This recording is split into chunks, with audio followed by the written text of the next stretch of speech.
6 week का है। Very good, किसी ने आंसर दिया है, वेरी गुड। इस तरह से आप आंसर देते रहिए तो आपस में कम्युनिकेशन बना रहेगा। आ जाते हैं दोस्तों, अब अगला प्रश्न है विधानसभा।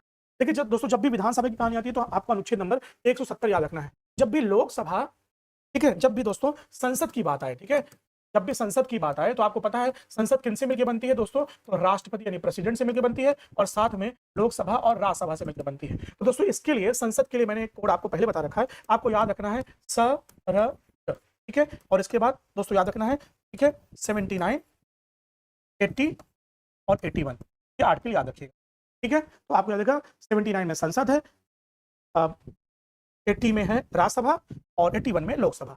सिमिलरली विधानसभा की जब कहानी की बात आएगी तो अनुच्छेद नंबर 170 को याद रखिए। तो अनुच्छेद 170 के अनुसार किसी भी राज्य की विधानसभा में न्यूनतम 500, 60 में से अधिकतम 500 सदस्य होते हैं। अच्छा मुझे बताइए सबसे पहले विधानसभा, ठीक है, अच्छा क्वेश्चन मैं आपसे पूछ रहा हूँ, विधानसभा का जिक्र सर्वप्रथम किस अनुच्छेद, संविधान सभा, ठीक है, ये तो अलग चीज बता रहा है। अनुच्छेद नंबर 170 बता रहा है कि किसी भी राज्य की विधानसभा में न्यूनतम 60 और अधिकतम 500 सदस्य हो सकते हैं। अगर मैं बात करूं आपसे कि मैक्सिमम मैक्सिमम मैक्सिमम किस राज्य की, ठीक है, किस राज्य की विधानसभा में, ठीक है, विधानसभा में, किस राज्य की विधानसभा में, ठीक है, आपके पास क्या है, विधानसभा सीट है, का नाम है दोस्तों यूपी।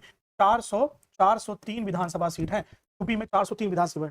अगर मैं यूपी की ही बात करूं दोस्तों, उत्तर प्रदेश की ही बात करूं तो उत्तर प्रदेश में 403 विधानसभा सीट है दोस्तों, 80 लोकसभा सीट है और 31 यानी 31 राज्यसभा सीट है। इसकी 403 विधानसभा सीट है, 80 यानी 80 लोकसभा सीट्स हैं और 31 राज्यसभा की सीटें।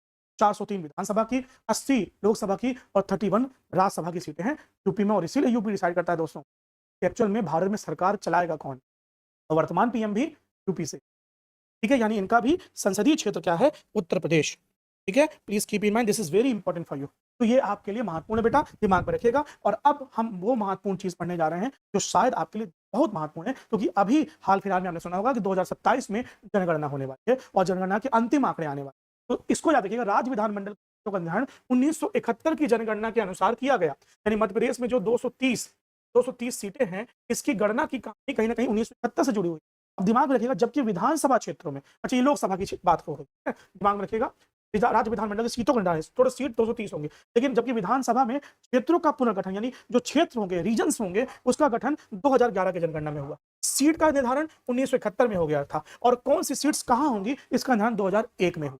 फिर से सुन लीजिए, सीटों की संख्या 1971, कौन सी सीट कौन सी होंगी 2001। यानी मैं अगर आपको बताऊं कि मध्य प्रदेश के सतना जिले की, अगर मैं आपको सीट बताऊं, यहाँ पर एक सीट पड़ती है मध्य